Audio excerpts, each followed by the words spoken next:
4.7, which is almost as much as 5 more students. It's the same as getting five extra students. And the reason they do this kind of thing is because students with disabilities tend to be in smaller classes, require many additional services than a regular education student might. And so the state helps to try and offset extra costs of educating students with special needs. We add up all of those, we do all the multiplication, and we come up with what is called a weighted student count. Not just how many bodies we have, but all of their extra weights. Then what we do is we multiply it times the dollar amount that the state sets. The state, in the state of Arizona, says this is how much you get per weighted student count each year. And for us, that number is $3,515.85. Sounds like a lot, doesn't it? If you've been back east, you know not very much compared to what they spend back here. $3,515.85. Multiply those two together and we get what our basic budget is. Then they also say, well, if you run a transportation system, if you drive buses, we know there's a cost associated with that. So we have to keep track of our miles each year. Our school district, our small school district of 6,000 students, we drive about 600,000 miles a year just to transport our students. And they say you can build your budget based on $2.27 a mile. So whether there's 1 student on the bus or 50 students on the bus or 84 students on an 84 passenger bus, we still get $2.27 a mile. It almost pays for transporting your students. Not quite, but it almost pays for it. So we add together the number of students we have times the dollar amount plus the number of miles we drive times the per mile rate, and that's the basis of our entire budget. That is our base budget. In addition to that, then, we can have what are called overrides. And it's a little bit of a misnomer. It sounds like you're spending beyond your means. But what it is a supplement to your budget, because $3,515.85 doesn't go very far in educating children. You've all probably read about it in the paper. We're not exactly near the first place in funding for schools, or second place, or well, maybe we're 50th. But that tells you we're 50th. So it is a challenge. But that's one of the reasons why the legislature allows us to supplement our budget as much as possible, as long as our taxpayers, our voters, will help us to supplement what the state says we can actually have. So in essence, just to reiterate a little bit about what our funds do, we have our M&O fund. It pays for our day-to-day operating expenses, and it's used for people. Really, it's all it's used for: people, supplies, and services. It keeps the lights running, it pays people's salaries, it buys paper, pens, and pencils. I can't buy things, I can't buy computers with it, I can't build buildings, but it operates the school district on a day-to-day basis. It comes from the primary tax rate, as I said, it comes from you, the taxpayers. And the state laws tell us how much it's going to be. We can't raise a penny more than what the state sets that rate at. Then, as I said, there are the M&O overrides. They do the same thing. It's day-to-day operational expenses, pays for people, but it comes from the secondary tax rate. That's a small amount of money applied to your assessed valuation. The K-3 override money is another supplemental budget that is approved by the voters. The name implies what it can be used for. It can only be used to improve instruction for students in grades K through 3. So what we use it for in our school district is to lower the class size at the lower grade levels. So in almost any of our schools you'll go into an elementary class in grades K through 3, you're going to see 23, 24, 25 students, no more. Whereas if you're at the middle school or the high school, you're going to see 28, 29, 30, 31, 32, depending on the class.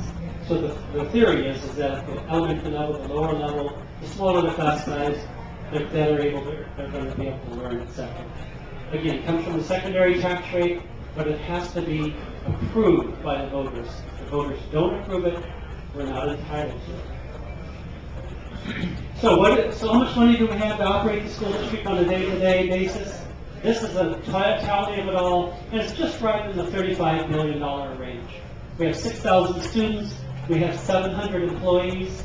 We believe we're probably the largest employer in the area, with 700 employees, and that's our main operating budget. That's how we operate our school district day in, day out throughout the school year.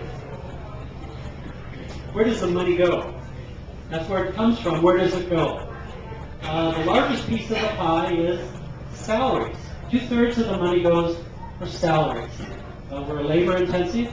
You understand that? We teach. We have a lot of people employed just to teach. We don't produce things. We offer instruction. The next larger piece of the pie is still tied to salaries. Those are what we call the benefit areas. Those of you who have been employers, you know that just because you pay $1 in salary to somebody, there's always something along in the payroll tax that you're going to have to provide.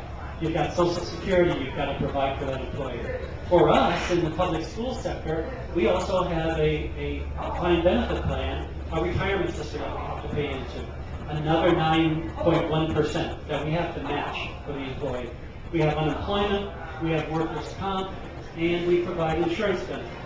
So all of those payroll taxes and things go into the benefit area. So 64 and 19%, 83% of our budget goes entirely just to pay salaries and benefits. What's left over? We've got a little bit left for purchase services. Purchase services are services that we purchase from an outside entity. For instance, our utilities goes into that in terms of government accounting. That's where we pay our utilities from. Our electric, our gas, our water, our refuse pickup, etc. We contract out for cleaning services because we can't find people who want to work as custodians up here. So we contract that out. That goes into purchase services and some other kinds of things. Small amount, 3% is left over for supplies, and that's it. That is our operating budget. That's the biggest budget that we have. It's basically half of everything that we have in the district. A capital override is an opportunity for a school district, the patrons of the school district, the voters of the school district, to authorize funds for the school district to buy things such as textbooks, or new technology, or vehicles. You know, again, it comes from being paid for by the secondary tax rate, and it's entirely up to the voters. This school district has never had a capital override. We have asked for it. We haven't been successful, but so we're not able to purchase some of the things that we'd like to for some of the students. And then there's the bonds. The bonds can't hire people. It can't buy things, but it can build buildings.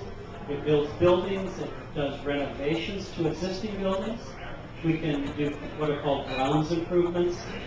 We can buy buses. The only things that we can buy with it are buses. And this is all based on statute. The state dictates all of these things to us and for us. We still have some bond outstanding. The last time the school district passed a bond was in the year 2000. We built 2 schools out of that, Horseshoe Trails and Sonoran Trails, which are on the southern end of the school district. We also bought a couple $1 million worth of buses. Buses now are between $120,000 and $140,000 a piece. So they're not something you buy on a daily basis.